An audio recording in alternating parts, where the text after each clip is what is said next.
Hello guys, welcome back to my YouTube channel Atul educational hub. जैसा कि आपको पता ही होगा कि जो चैनल का मेन मोटिव है वो है टीचिंग, और टीचिंग में भी फिजिक्स।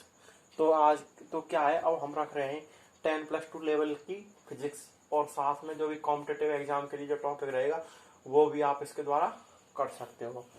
तो फ्रेंड्स, आज का जो हमारा टॉपिक रहने वाला है वो है मोशन, और तो आज हम मोशन के साथ ही डील करेंगे। तो फ्रेंड्स, अभी तक आप हमारे चैनल पर नए हो तो चैनल को सब्सक्राइब कीजिए और वीडियो में लास्ट तक बने रहिए। तो सबसे पहले तो देखते हैं मोशन होता क्या है। तो मोशन होता है किसी भी कोई भी वस्तु हो, कोई भी पिंड हो, कोई भी हो सकता है, उसका एक स्थान से दूसरे स्थान पर ट्रांसफर। अब ट्रांसफर कई कारणों से भी हो सकता है, बहुत कई माध्यम भी हो सकते हैं ट्रांसफर के।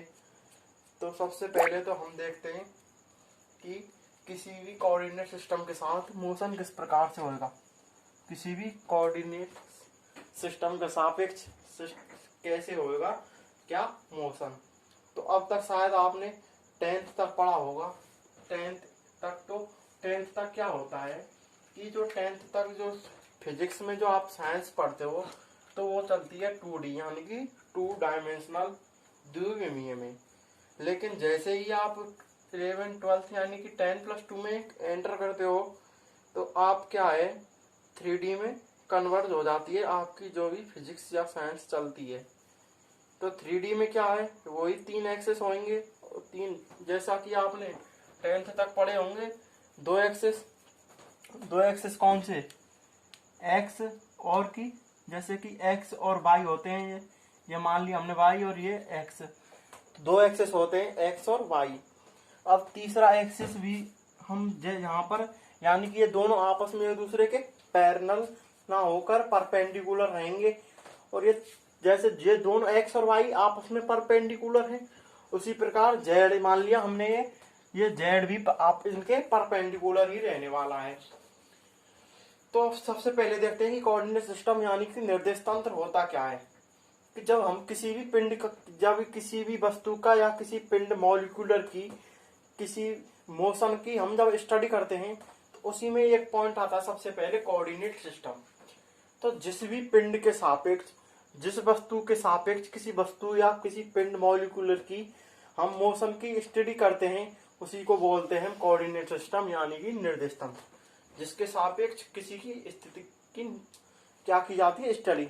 एग्जाम्पल के लिए देखिए, आप कहीं खड़े हो, जैसा कि मान लीजिए आप खड़े हो कोई भी बस स्टैंड पर खड़े हो और वहां से बसें आ रही हैं जा रही हैं, लेकिन आप क्या है अपनी जगह पर कांस्टेंट हो, आप डोंट मूवेबल हो, और बसें एक तरफ से जा रही हैं आ रही हैं। तो क्या है, आप उन बसों के लिए कोऑर्डिनेट सिस्टम हो गए, निर्देश तंत्र हो गए, और बसें वो है जिनकी हम स्टडी कर रहे हैं, किसकी, मोशन की। तो आगे करते हैं हम इसी कोऑर्डिनेट सिस्टम के आधार पर पिंड की मोशन को हम 2 प्रकार से डिवाइड कर सकते हैं। एक तो क्या, कांस्टेंट मोशन, एक होता है मूवेबल मोशन यानी कि विरामावस्था, और की गतिशील अवस्था। तो जिस पिंड के निर्देशांक समय के साथ और मूल बिंदु के सापेक्ष यानी कि चेंजेबल नहीं हो, जैसे कि किसी भी पिंड हो उसके क्या है कोऑर्डिनेट सिस्टम टाइम के साथ मूवेबल नहीं हो। तो टाइम के साथ मूवेबल नहीं है तो यानी कि वो कांस्टेंट है। और कांस्टेंट से क्या मतलब है कि वो गति नहीं कर रहे, और गति नहीं कर रहे तो वो मूवेबल नहीं है, और वो अस्थिर यानी कि स्थिर है, और इसी को बोलेंगे हम पिंड की विराम अवस्था। अब चलते हैं आगे। तो इसमें क्या है कि पिंड की जो है मोशनल पोजीशन यानी कि गतिशील अवस्था में पिंड के निर्देशांक यानी कि कोऑर्डिनेट टाइम के साथ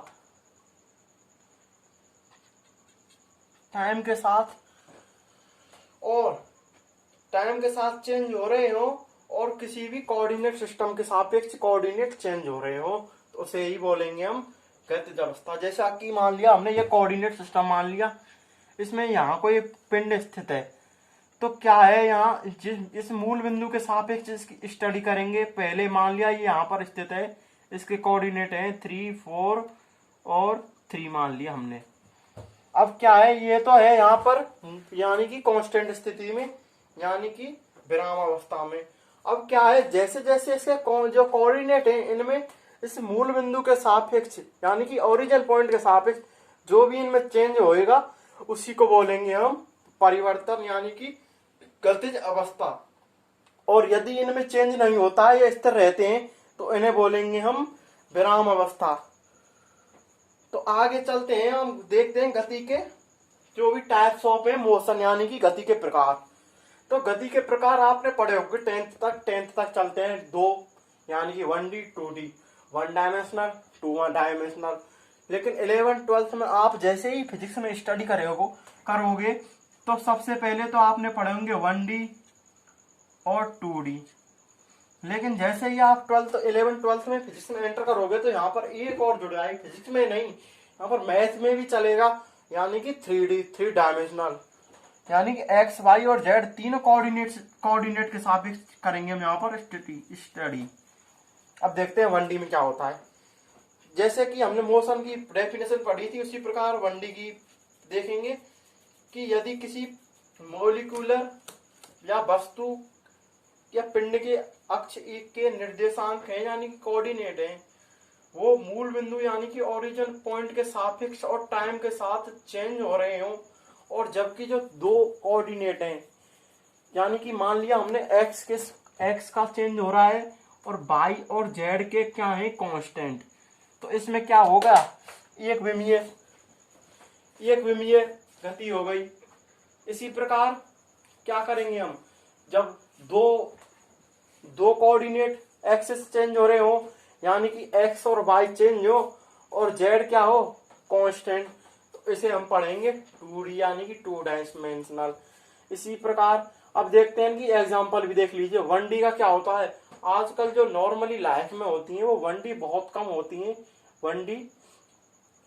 1D जो मोशन है वो नहीं होती, लेकिन एक दो ओरली जैसे कि हम देखें, जैसे कि किसी कोई आज सबसे अच्छा एग्जांपल इसके लिए आप देख लीजिए रेलवे ट्रैक का है।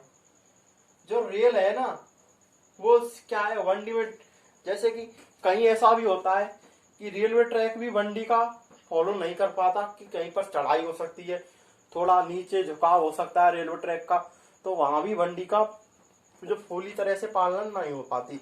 तो इसके लिए सबसे अच्छा जो एग्जांपल है वो रेल का है 1D के लिए। अब बात करते हैं आगे 2D के लिए। तो जैसे कि आजकल हम जो सभी जो मोशन करते हैं वो 2D में करते हैं। जैसे हम चलते हैं ज्यादातर तो 2D में, कहीं कहीं 3D में भी पहुंच जाते हैं। वैसे ज्यादातर 2D में भी संभव नहीं है, हमारे द्वारा की गई गति हम 2D में भी नहीं कर पाते, क्या की ज्यादातर जो मोशन होती है हमारी 3D, जो हम पैदल चलते हैं वो ज्यादातर 3D में होती है। तो इसके आगे आपने देख लिया 2D 3D 1D 2D और 3D। अब आगे चलते हैं डिस्टेंस और डिस्प्लेसमेंट यानी कि दूरी और विस्थापन। तो डिस्टेंस क्या है, किसी भी दो बिंदुओं के मध्य की दूरी, और वही है डिस्प्लेसमेंट। जो डिस्टेंस है वही डिस्प्लेसमेंट है, और जो डिस्प्लेसमेंट है वो डिस्टेंस नहीं हो सकता। यानी कि दो बिंदुओं के मध्य दूरी, दो तय की गई दूरी डिस्टेंस देखते हैं हम।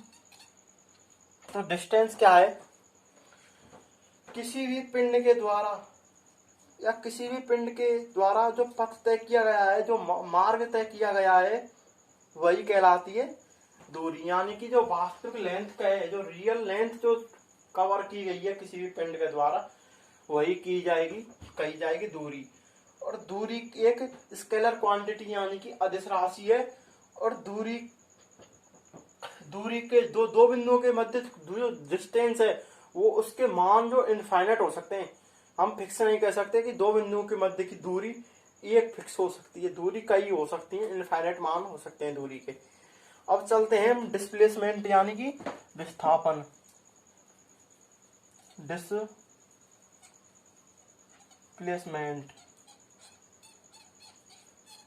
विस्थापन। अब विस्थापन क्या होता है, यही दूरी भी एक विस्थापन ही है। यानी कि दो बिंदुओं के मध्य तय की गई सबसे न्यूनतम दूरी, या फिर आप बोल सकते हो लंबिक दूरी यानी कि परपेंडिकुलर लेंथ, वो भी डिस्प्लेसमेंट हो सकती है। होती ही है। दो बिंदु हैं उनके मध्य की जो सबसे न्यूनतम दूरी है उसे बोलेंगे डिस्प्लेसमेंट, और जो दो बिंदु हैं उनके मध्य की कोई भी दूरी हो, यानी कि कोई भी जो पथ तय किया गया हो, उसे बोलेंगे हम डिस्टेंस यानी कि दूरी। तो ये डिस्प्लेसमेंट है, ये तो क्या होती है, स्केलर क्वांटिटी यानी कि अदिश राशि है। इसके मान इनफाइनेट मान हो सकते हैं। ये क्या है, ये वेक्टर क्वांटिटी यानी कि सदिश राशि है, और इसके मान ऑलवेज टाइम पॉजिटिव भी रहेगा, नेगेटिव भी रहेगा और जीरो भी रह सकता है इसका मान। और इसका मान है तो एक ही रहेगा, क्योंकि दो बिंदुओं के जो मध्य की दूरी है ना, वो न्यूनतम दूरी तो एक ही होगी भाई। जो सबसे कम दूरी है वही डिस्प्लेसमेंट है, यानी कि जो पैरेलल लंबिक दूरी है उसे ही बोलेंगे हम डिस्प्लेसमेंट यानी कि विस्थापन। अब यहाँ पर कुछ स्पेशल पॉइंट है, जैसे कि दूरी है, डिस्टेंस है, इसके ऑलवेज टाइम, इसके क्या है, इसका मान ऑलवेज टाइम पॉजिटिव रहने वाला है। लेकिन जो डिस्प्लेसमेंट है इसका मान पॉजिटिव, नेगेटिव और जीरो भी हो सकता है, ये सिचुएशन पर डिपेंड करता है। अब इनके देखते हैं सबसे पहले यूनिट एंड डायमेंशनल, यूनिट और मात्रक और विमाएं।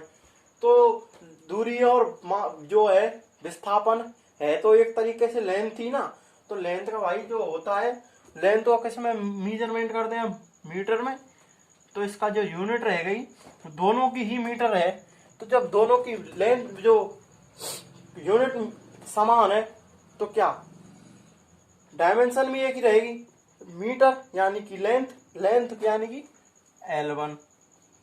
तो L1 T0 M0, ये M0 L1 T0 ये रह गई इसकी क्या डायमेंशन। अब देखते हैं यहाँ पर कुछ स्पेशल पॉइंट है, जैसे कि जो डिस्टेंस है ना, ये always time greater than equals to displacement. जो डिस्टेंस है ये ऑलवेज टाइम ग्रेटर देन या इक्वल्स टू रहने वाली है, किससे, डिस्प्लेसमेंट से। कैसे कि दूरी तो कोई भी हो सकती है, दो बिंदुओं के मध्य की दूरी लंबिक दूरी जिसे डिस्प्लेसमेंट बोलेंगे, लेकिन इस डिस्प्लेसमेंट को भी हम डिस्टेंस बोलेंगे। तो इसलिए तो डिस्टेंस है always time greater than equals to होती है डिस्प्लेसमेंट के। ये हो गया। आगे चलते हैं, हम आगे देखते हैं स्पीड एंड वेलोसिटी यानी कि चाल और वेग। अब देखते हैं क्या हम स्पीड एंड वेलोसिटी यानी कि चाल और वेग। अब चाल क्या है, स्पीड क्या है, किसी भी मॉलिक्यूलर द्वारा फिक्स टाइम में जो कवर की गई जो लेंथ है या दूरी है, डिस्टेंस है, उसे ही बोलेंगे हम क्या, स्पीड। अब इसी प्रकार से जो वेलोसिटी है, जो वेग है, उसे कहेंगे हम किसी भी पिंड द्वारा किसी फिक्स टाइम में यानी कि एकांक समय में तय की गई डिस्टेंस यानी कि दूरी को ही हम बोलेंगे वेग। स्पीड किसे बोलेंगे, किसी पिंड द्वारा तय की गई दूरी यानी कि डिस्टेंस बटे time, distance divide by time. इसी प्रकार हम वेलोसिटी को क्या बोलेंगे, किसी फिक्स टाइम में तय की गई दूरी यानी कि जो डिस्प्लेसमेंट है, डिस्प्लेसमेंट डिवाइड बाई क्या, वही टाइम रहने वाला है, दूरी तय की जा रही है, लेकिन इसमें डिस्प्लेसमेंट है और इसमें क्या है, डिस्टेंस। अब इसी प्रकार हमने जैसे डिस्टेंस और डिस्प्लेसमेंट पढ़ा था, ये डिस्टेंस स्केलर क्वांटिटी है और डिस्प्लेसमेंट क्या है, वेक्टर क्वांटिटी है। उसी प्रकार स्पीड भी क्या रहेगी, स्पीड रहेगी स्केलर क्वांटिटी और ये रहेगी क्या, वेक्टर क्वांटिटी। अब आगे चलते हैं तो इनकी यूनिट में सबसे पहले देखते हैं जो कुछ प्रॉपर्टीज है वो है, तो किसी भी गतिशील पिंड के लिए चाल का मान है जो ऑलवेज टाइम पॉजिटिव रहेगा। क्यों? स्पीड तो जब तक पिंड स्पीड में रहेगा यानी कि चाल चलेगा तो कुछ ना कुछ स्पीड तो ऑलवेज टाइम रहेगी, तो और जो स्पीड है वो ऑलवेज टाइम पॉजिटिव रहने वाली है। लेकिन जो वेलोसिटी है वो शून्य हो सकती है, यानी जीरो हो सकती है, पॉजिटिव हो सकती है, नेगेटिव हो सकती है। क्यों? क्योंकि वेग है जो किसी भी एकांक समय में तय किया गया विस्थापन है। अब वेग तो बढ़ सकता है, घट सकता है, ऐसा भी हो कि वेग में कोई परिवर्तन ना हो, और परिवर्तन वाला जो टॉपिक है उसे ही हम कहेंगे एक्सेलरेशन यानी कि त्वरण। तो सबसे पहले इनकी देखते हैं, जो हाँ वो देख लेते हैं मात्रक। तो इनका जो डायमेंशन रहने वाली है वो क्या रहेगी ये देखते हैं। तो डायमेंशन है डिस्टेंस, डिस्टेंस को यानी कि पहले यूनिटी देखते हैं, डिस्टेंस को एम से, और क्या टाइम को सेकंड यानी कि एस से। इसी प्रकार वेलोसिटी में डिस्प्लेसमेंट को यानी कि जो एक लेंथ थी है डिस्प्लेसमेंट भी एल से, और जो डिस्टेंस है क्या जो टाइम है उसको एस से क्या करते हैं डेफिनाइज। तो इसका जो यूनिट रहने वाली है डिस्टेंस को डिस्टेंस को L1 L यानी कि पहले तो हम यूनिट देखते हैं, तो डिस्टेंस को मीटर और टाइम को सेकंड, तो मीटर बाय सेकंड। अब देखते हैं कि डायमेंशन, तो डायमेंशन मीटर यानी कि L1 और T नीचे है यानी कि T1, तो T को ऊपर ले जाएंगे तो T-1, तो रहने वाली है M0 L1 T-1। यही सेम उसके रहेंगे, हम डिस्टेंस और डिस्प्लेसमेंट भी देख चुके हैं। अब आगे चलते हैं हम, क्या एक टॉपिक और रह गया इस मोशन का, मोस्ट टॉपिक है एक्सेलरेशन, यानी कि कौन सा टॉपिक है एक्सेलरेशन, क्या बोलते हैं इसको हिंदी में, त्वरण। ये होता क्या है, किसी भी त्वरण, तो त्वरण होता है किसी भी जो मॉलिक्यूल यानी कि पिंड है, इसके जो वेलोसिटी में जो चेंज की रेट है, यानी कि change the rate of velocity, यानी कि वेग में परिवर्तन की दर को ही बोलेंगे हम क्या एक्सेलरेशन, यानी कि change the rate of velocity, यानी कि वेग में परिवर्तन की दर को ही बोलेंगे हम त्वरण। और त्वरण को यानी कि एक्सेलरेशन, तो एक्सेलरेशन को जो व्यक्त करते हैं स्मॉल ए से, यानी कि वेग में परिवर्तन की दर, तो वेग यानी कि वेलोसिटी डिवाइड बाई टाइम, वेग में परिवर्तन की दर यानी कि त्वरण। अब त्वरण इसी प्रकार इसकी यूनिट डायमेंशन देख लेते। सबसे पहले वेलोसिटी है ऊपर, तो वेलोसिटी की डायमेंशन क्या होती है मीटर अपॉन सेकेंड, और नीचे क्या है टाइम, एक सेकेंड है, तो मीटर अपॉन सेकेंड, तो मीटर अपॉन सेकेंड स्क्वायर। और इसी प्रकार इसकी जो यूनिट हो गई, अब डायमेंशन M0 L1 और T-2, ये है गई इसकी डायमेंशन हो गई है इसकी। अब कुछ स्पेशल पॉइंट है कि किसी भी जो गतिशील पिंड है उसके लिए त्वरण का मान धनात्मक, ऋणात्मक और शून्य कुछ भी हो सकता है। क्योंकि किसी भी पिंड के वेग में वृद्धि होने पर यदि वेग में जो वेलोसिटी है उसमें इंक्रीजमेंट हो रहा है, तो क्या है त्वरण के मान में पॉजिटिव होगा, यानी त्वरण का मान भी बढ़ेगा। और यदि पिंड के वेग में जो डिक्रीज हो रहा है यानी वेग घट रहा है, तो पिंड का जो त्वरण है वो धनात्मक रहेगा। और यदि पिंड विरामावस्था में यानी कि कांस्टेंट पिंड है, कांस्टेंट यानी कि विरामावस्था में है, तो इसके लिए ना तो पिंड का कोई वेग में वृद्धि होगी ना कमी होगी। तो इसके लिए जो असेलरेशन है त्वरण का मान क्या रहने वाला है, 0। तो ये थी कुछ स्पेशल पॉइंट्स किसके, ये थे स्पेशल पॉइंट किस मोशन के। जो थ्योरेटिकल पोर्शन है वो आपका इस वीडियो में कवर हो चुका है। तो आगे फिर हम अगली नेक्स्ट वीडियो में यहाँ से आगे करेंगे।